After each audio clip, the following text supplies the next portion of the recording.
In today's show, we're not looking ahead, what am I talking about? We're looking back at all the action from Sunday in the NBA. There were 4 games on, but there is quite a bit for us to talk about. Michael Bolton. Thanks, Josh. It's Michael Bolton here, and it's time for another episode of the Locked On Fantasy Basketball Podcast. Let's get to it. Let's get to it, indeed. You are Locked On Fantasy Basketball, your daily fantasy basketball podcast, part of the Locked On Podcast Network.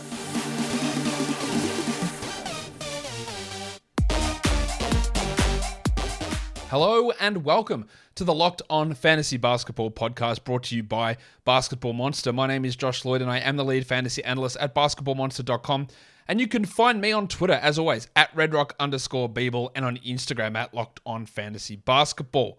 Today's episode is brought to you by PrizePicks. First-time users can receive a 100% instant deposit match up to $100 with the promo code Locked On. That's prizepicks.com. The promo code is Locked On. Thank you for making Locked On Fantasy Basketball your first listen every day. We are free and we are available on all platforms. There were only 4 games on. I've done a waiver wire show early today, plus an absolutely ball-bursting 15-game preview for tomorrow, so you can check those shows out already. I'm also rocking this sexy mustache, so if you want to donate to that, movember.org.au, or there's a link below in the description or the show notes, depending on where you're watching / listening to this show, and you can see this thing fill out nicely.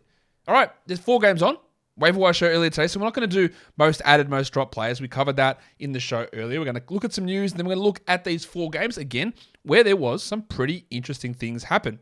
Wani? Let's get it on, Gilly.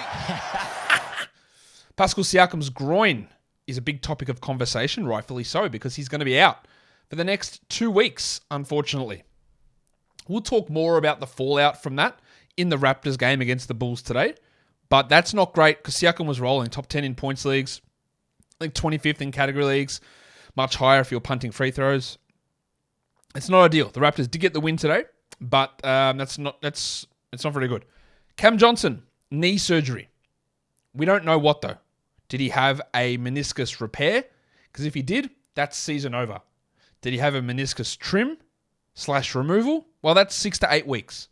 Irrespective, if you don't have the injured slots and you're in a daily changes, the blanket statement, no stashability, you drop him. He's not that good that you have to hold through injuries. That might be minimum, I would say minimum 6 weeks, absolute minimum. Probably minimum 2 months. Chances are season over. You don't have to hold someone like that. The replacement, Torrey Craig, is the starter. He's probably more a 14-team league guy. No, Dario Saric is not going to start at power forward or play 28 minutes a night at power forward. They don't really view him much as a power forward. He's sort of a hit or miss small ball center who is behind Landale and Biyombo and Ayton and Craig and Johnson in their regular rotation. Damian Lee will take on some more minutes as the shooter. He is the best shooter that's not Cam Johnson in that reserve / fringy sort of players. So he'll get a few more minutes as well. Trae Young. This is after I did the preview show. Trae Young did pop up on the injury report with a shin issue, listed as questionable. Aaron Holiday's been getting a lot of bench minutes, ahead of his brother Justin, ahead of AJ Griffin. I wonder if they would start him next to DeJounte, or they would put like a Justin Holiday in there. But Aaron Holiday has been the guy getting the bulk of the minutes, meaning that while, yes, we've got DeJounte or Trae on the court at all times, they're basically running 2 point guards nearly every minute of the game. Because that's what Aaron Holiday is, like a point guardy sort of player, but who's more of a shooter. So he might be a guy that gets a bit of a boost there if Trae is out. Anthony Simons, red. Dog him, Red. He is doubtful with that foot issues. Missed the last 2, and he is doubtful. I thought he would play, but no. But Lillard is questionable, so that's good news there. We might get Dame back, but Simons out. Not close for Kawhi. So he's going to miss today's game, Sunday. He's definitely missing Monday's game. They're off Tuesday. There's no timetable for him to return. He hasn't done any on-court work. Just tell us what the setback is, guys. We don't have to. It's private medical information. Okay, cool. Tell us what the setback is. There's a definite setback here. And you don't play for Orlando, so I can't give you that excuse. Something's going on. I don't expect Kawhi back this week. There was no indication ever that this would happen. This is a setback. Kawhi played in the preseason. He started games in the preseason. He played regular preseason rotation minutes. Something went wrong. In between then, something went wrong. He was on track to be playing 30 minutes basically by now, and he's not. This is not a failure in drafting. Well, I mean, it is because it's been shithouse, right? And I guess it is a failure in my analysis to say, hey, I would take Kawhi in round 3, especially in like Roto Games Cap stuff where I can sit him on the bench, because every indication, including preseason, told us that he was ready and he'd miss back-to-backs and he'd ramp up and be up to 30 minutes really quickly. Something changed and something went wrong. I don't know what you do with Kawhi now. This is massively troubling. Do you just trade him for any top 50 player? Could you even get a top 50 player? If I could get a top 50, I would do it. I don't think I can. Pat Beverley is going to be out again tomorrow. Rudy Gobert is going to be out again tomorrow as well. Beverley with an illness. So Kendrick Nunn started today's game, but he didn't really do anything, did he? Because he's not very good. We've got guys like Troy Brown and, of course, Russell Westbrook, which we'll talk about soon as well. While Gobert is out, so Kyle Anderson becomes an option. But again, there are 15 games on, so we're not really streaming these guys in because we're realistically not going to be able to use them a whole amount. PrizePicks is daily fantasy, and it's the best way to do it because you don't have to create salary cap lineups. It's just you versus over-under player projections. Simple stuff. You get between 2 to 5 different individual player projections, and you chuck them in your lineup. If, like me, you want to go and set up a disc golf lineup, you can go and put Matthew Oram into your lineup and choose the over-under amount of, I don't know, shots hit under par. I don't know how disc golf even works, but I know that I am a massive Ezra Outerhold fan, and I'm also pretty big on Aaron Gossage. Apologies if any of these guys are problematic. I don't know anything about them. But disc golf is an option. We can also do the NBA, I guess, for PrizePicks. You just pick over-unders, up to 5 guys in a lineup, and you can win 10 times your entry fee. It's available in 30 states, over 30 states, in fact, and in Canada. And it's not just disc golf in the NBA. It's NFL, it's NHL, it's college football, college basketball, European basketball, golf, NASCAR, PGA, boxing, MMA, even the old cricket. All that stuff is there. So download the PrizePicks app or go to prizepicks.com and sign up and play daily fantasy sports. First-time users can receive a 100% instant deposit match up to $100 with the promo code Locked On. If you deposit 100, not 101, but if you deposit 100, PrizePicks will give you 100. If you deposit 50, PrizePicks will give you 50. Don't forget to enter the promo code Locked On at sign up for an instant deposit match up to $100. We'll get into the game in a second, but before you do that, after you've listened to Locked On Fantasy Basketball, check out Locked On Sports Today. That'll give you all of the big news across all the sports, including Tom Brady and the big comeback today from the Buccaneers. Go check that out at Locked On Sports Today. First game, early game, Cavs get the win over the Lakers. Good for them. Well done. 114-100. Mitchell returned, Garland returned, and they both were really good, I guess. Yeah. 37 minutes for Mitchell, 33, 5, and 2. The 2 is important. 2 assists with Garland back. Watch that. But good usage. Garland, 39 minutes. Okay. 24, 4, and 7. Good assist and solid usage. 28 usage. These two are really fun to watch. We expected Kevin Love's assist numbers to come back with the guards returning. 10, 10, and 1. That was expected. Love is the 110th ranked player this season. He's fine as a fringe 12-team league guy. I don't think he's must roster at all. This is solid enough. Well, the Karis LeVert thing happened. The guards are back. Where did Karis's assists go? Well, they disappeared. 3 of them. And of course, he was 50% from the line. He still had 12, 4, and 3. It's not a disastrous line. And he's 124th this season. You can hold on to him. I don't think it's going to last. I think he's going to be outside the top 150 really soon in fantasy, and that's going to make him a drop. Evan Mobley, I reckon there's a bit of a buy low going on here. 5 points on 29% shooting is rough. He did have some foul trouble at one point early in this game. He still brought 7 rebounds, 2 steals, 3 assists on a block, so good peripherals. But the offense is really down. Now, a lot of people went very high on him, 2nd round, 3rd round in drafts, and we always had that concern. Hey, where does the improvement come from? We knew that blocks were scarce, so getting him for blocks maybe boosted him up a bit. But I reckon while he is a buy low, the people that drafted him probably took him in round 3. So I'm not sure they're going to be willing to move on from their round 3 investment for a top 60 player, which is not, he's not even a top 60 guy this year. 64th ranked player so far. So I reckon that you probably can't buy low, but if you do have him, you just got to hold and wait for a little bit more stuff to come. Jarrett Allen, 16-11 in 28 minutes. He did have 4 fouls as well, so that limited him somewhat. 2 steals and 2 blocks, though. Pretty solid. There is a little bit of upside there for him, but we'll see if he's able to do more than that. For the Lakers, I said I was going to talk about Russell Westbrook, and I will. Price of the brick going up. 19, 3 and 10, 32 minutes, 2 steals and a block. Russell Westbrook, hold on to your dicks. Russell Westbrook, in the last week, is the 20th ranked player in category leagues. He is 72nd for the season. He was like 300th before he moved to the bench, or 250th or something. He's moved to the bench, and everything makes sense again for him. I don't know why it happened or how it's happened, but it has. I thought he could go to the bench and just completely disappear and may not play and play 20 minutes a night and still take horrible shots. But instead, everything is working, and it's great. It's great for him. It's great for his fans. It's great for Lakers fans. They're still losing, but it's great. 46 from the field, 80 from the line, 19, 3 and 10, 2 steals and a block. It's a great line. LeBron is still not right. In fact, LeBron is struggling. 39th ranked player this season, 108th over the last week, missed all of his free throws. Now, he's definitely ill. But we knew there was going to be a drop-off from LeBron last season. He wasn't going to average that percentage from the free throw line, most likely. He wasn't going to average the career high in blocks again. And that has fallen away. 27-7-4 is nothing to sneeze at, but it's not the top 5 player that he was last season, obviously. Davis had 19 and 12. Pretty strong night for him, while Troy Brown, somehow, even though he's not a three-point shooter, continues to hit threes. 2 threes here, 12 points, 6 rebounds. He's a solid 14, probably 16 team league guy. Lonnie Walker. I can do the sound with Lonnie, can't I?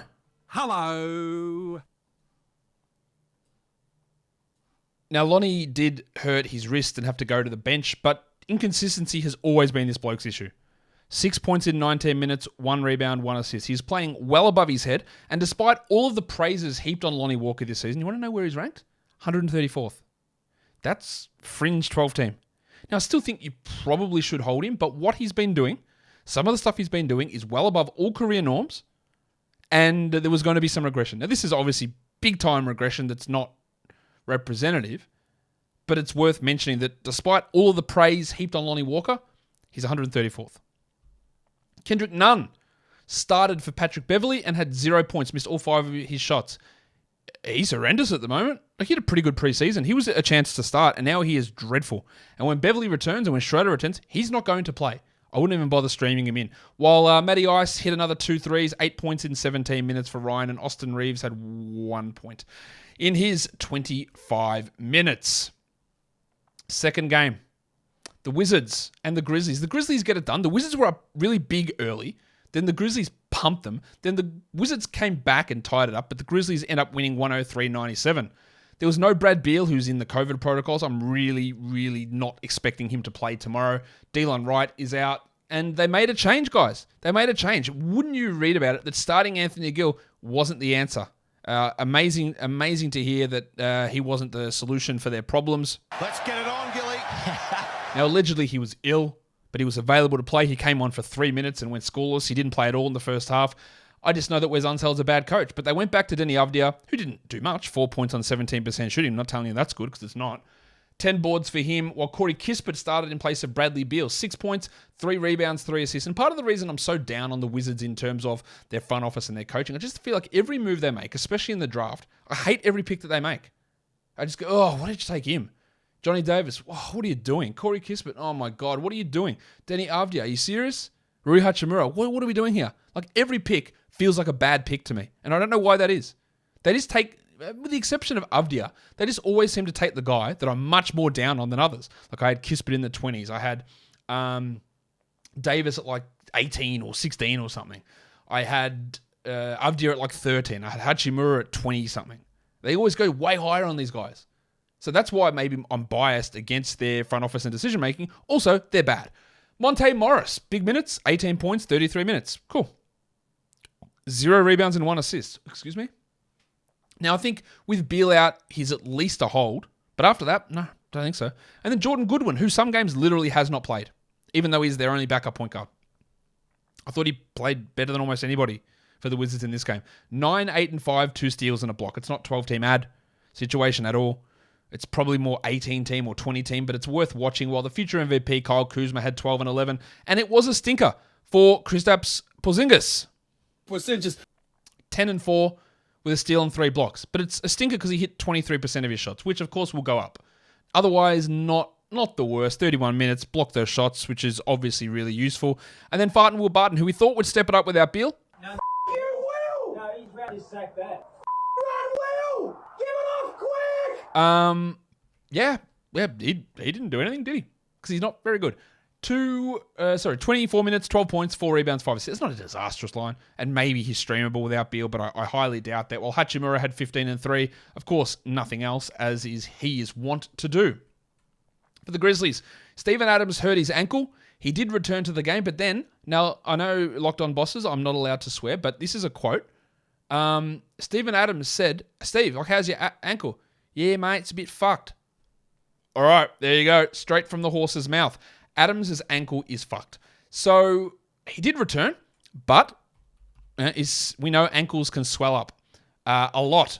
So what does this mean? Is he going to miss time? I don't know. It's a tough one to say. I would expect. Look, he is obviously pretty tough, and he does return pretty quickly.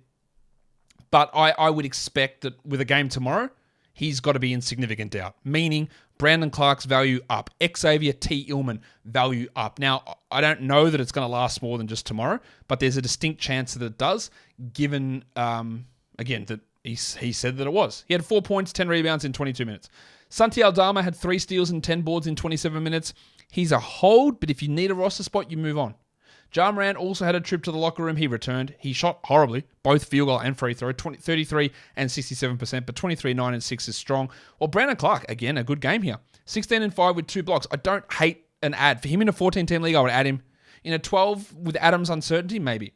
Des Bane was great, 28 points, 4 triples, and 4 assists. Well, Dylan Brooks, what's the opposite of great? Oh, yeah, shithouse. 9 points on 29% with 1 assist and 2 steals. The fact that this bloke just keeps shooting and keeps shooting and keeps shooting and keeps missing is frustrating. Jake LaRavia, I thought, flashed a lot. Hit a couple of threes, 6 points, an assist. He's nowhere near a fantasy-ready player, but he was really interesting the way he played. And I think he is going to develop into a pretty strong player, a pretty strong fantasy option as well in years to come. The next game is one where probably we had the most interesting stuff going on, and that is the Bulls and the Raptors. Very intriguing game. The Raptors win it, 113-104. Zach LaVine was out. He'll be back tomorrow. Vooch, 18, 12, and 6. Really good game from Vooch. His last couple have been strong after some really poor efficiency games early. Well, DeRozan, weird game from DeRozan, because you look at it and you go, wow, 6 of 6 from the line. That's fantastic. 78% shooting. Awesome. But only 20 points, 19 usage, 25 and 2. Like, that's not great. That's a weird game. With no Levine, the Rabbit Hunter, Alex Caruso, he started. Be very quiet. I'm hunting rabbits. Just a hilarious line. 4 points on 1 of 11 shooting, with 11 rebounds, 11 assists, 2 steals, and 2 blocks. While Levine is out, or when Levine is out, you stream him. Otherwise, you don't hold on to him. And Goran Dragic also, massive usage, 25%, led the team in usage, had 16 points in just 21 minutes on 60% shooting. He's been putting up some really interesting scoring numbers, which is good for 14-team leagues, but that's probably about it. The last 3 games for Ayo Dosunmu, disappointing.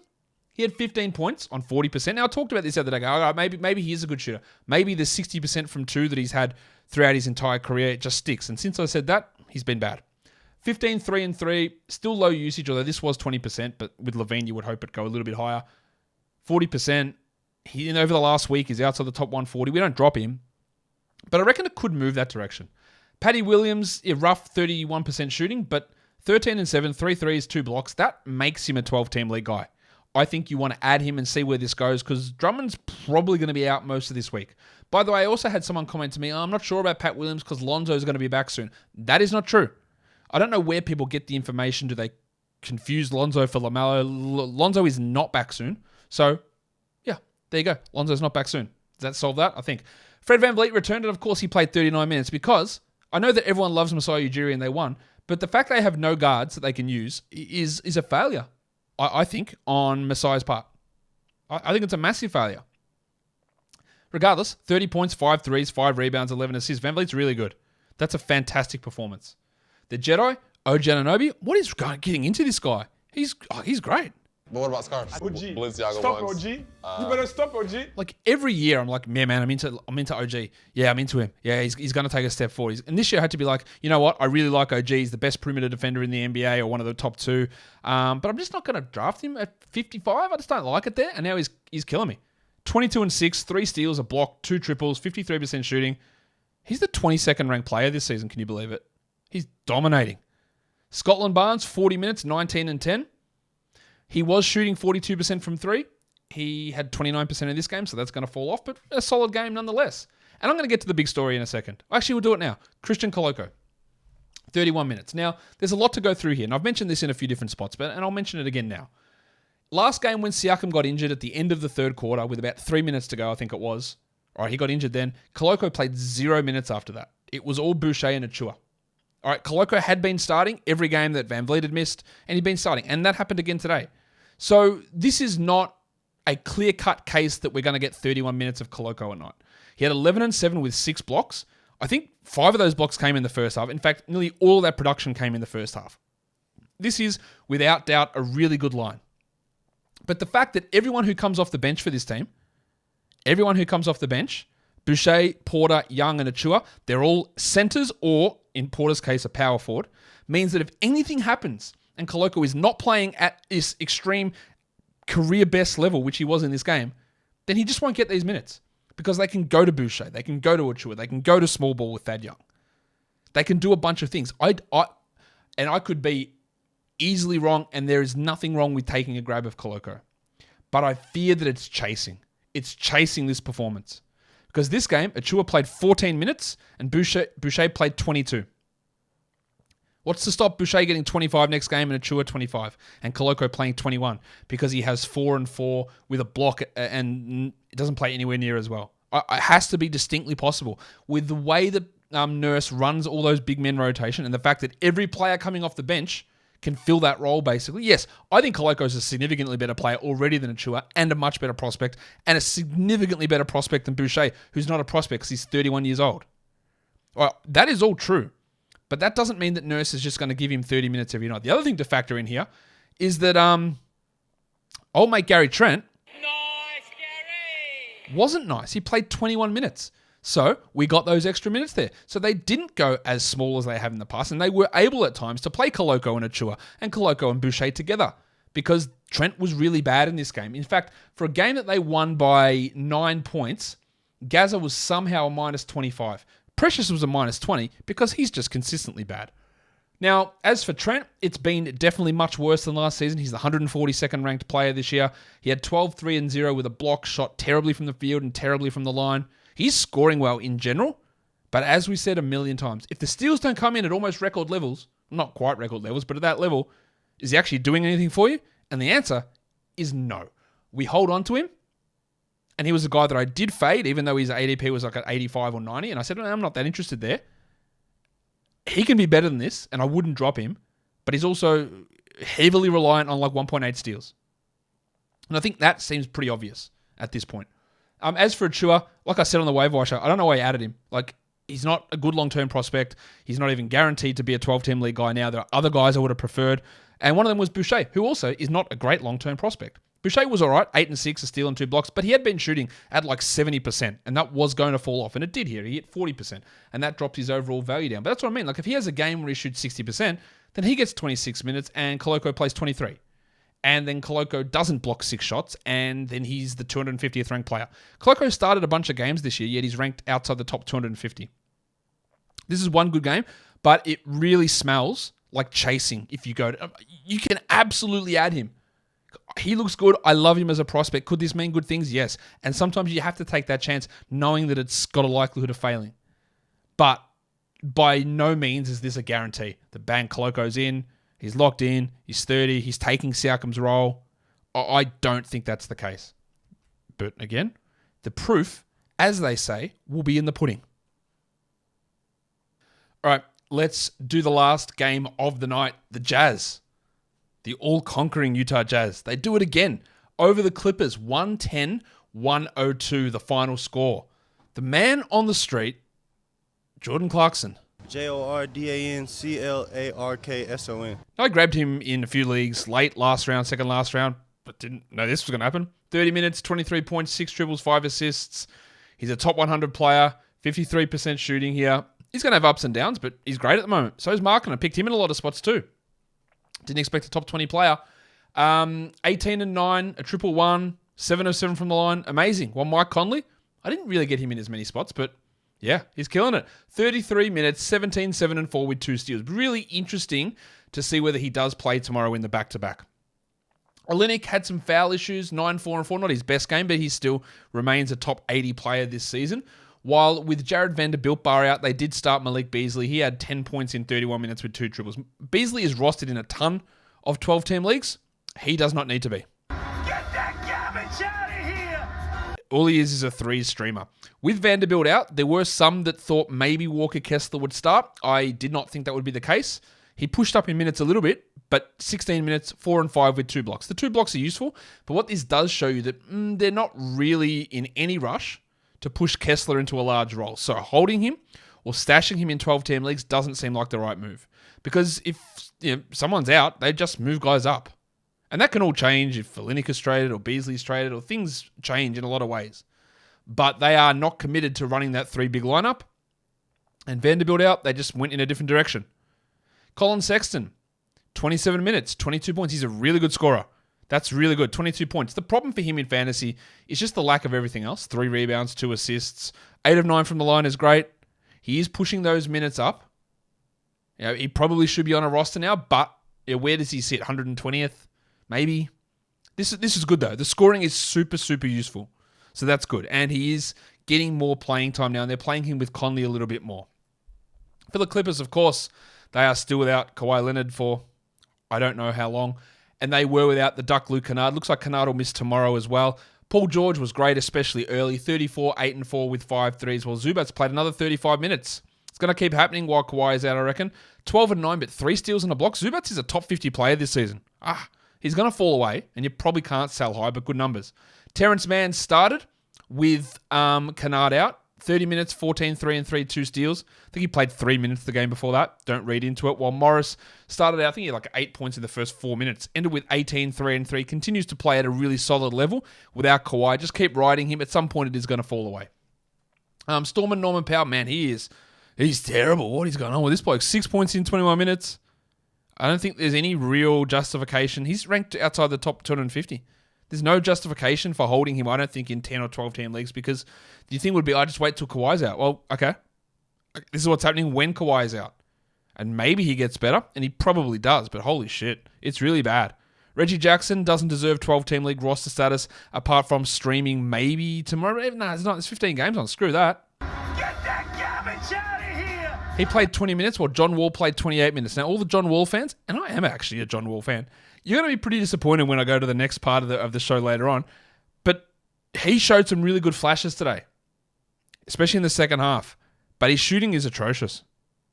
And while he looks good, he flashes good things, he's helpful for the Clippers, he's still not a top 200 player this season in fantasy. 12 points, 3 rebounds, 6 assists, and 2 steals. And you cannot argue that 6 assists is good. Isn't good, or 2 steals. They are. They're really good numbers. And he is helpful in those areas. But he is still rostered in far too many leagues. He's fine if you want to have him for 12s for assist value. Like, if you wanted him over Monte Morris, I get it. I do get it. He's pushing up into minutes. But so many negatives from John Wall this season. Rebounds, threes, the scoring, 12 is not enough. The percentages, they're terrible. Bob Covington, 6 minutes in his return. He doesn't need to be rostered in 12-team leagues either. Let us move on now across to the lines of the night. Your monstrous line of the night does go to the big fella in Toronto, Fred VanVleet. The waiver wire and the young gun of the night goes to Christian Koloko. We spent a lot of time on him earlier. And the dud of the night is John Wall. Now, is that a little bit unfair? 12, 3 and 6 with 2 steals isn't bad. Yeah, he missed both his free throws on. He was 40% from the field. He didn't hit a 3, and he's bad at rebounds and didn't get any blocks. And I could have given it to Lonnie Walker, but I don't like to give it to guys who spend half the game in the locker room. That's a bit unfair. Gary Trent was right there as well, but according to my ranking metrics, Wall was marginally behind him. And that's the problem, is he has these massive negatives. And the free throws have been atrocious this season. So that's why he gets the dud of the night. But again, it wasn't a terrible game from him. Let's look at the top 10 players for category leagues today. Number 1 was VanVleet, followed by Paul George, Don Mitchell, Des Bane, the big fella in Chicago, Nikola Vucevic. It's Big Vucevic. Vucevic. Number 6 was Russell Westbrook. Price of the brick going up. 7 was the man on the street, Jordan Clarkson. 8 was Anunoby. 9 was Larry Markkinen. And 10 was DeMar DeRozan. Your top 10 players rostered in under 50% of leagues. Number 1 was Koloko. Sure, but I don't really trust it. Jordan Goodwin. Interesting. With Beal out, I don't really think there's much to do, but it is a deeper league watch for sure. He's been in and out of the rotation, but how he played today, I think he should stick in the rotation. Terrence Mann, okay, good performance. Kennard is probably going to be out again in the next couple of games. Maybe stream him for 14s. Goran Dragic, not really. Will Barton, they're just stream options, these guys. Daniel Gafford, no. Otto Porter is only a stream on low volumes. Walker Kessler, just a block streamer, not a hold. Thad Young, real deep league stuff. And Troy Brown, probably a little bit better than, say, what Thad Young or Otto Porter provides. Your top 10 players in points leagues today. 1 was VanVleet, then Paul George, Don Mitchell, Anunoby, Caruso, Morant, Anthony Davis, LeBron James, Vooch, and Jarrett Allen. And guys, that'll do it for me today. Don't forget to follow this podcast on Apple Podcasts, Google Podcasts, Stitcher, Spotify, and on the Odyssey app. And if you are here on YouTube, you know what to do.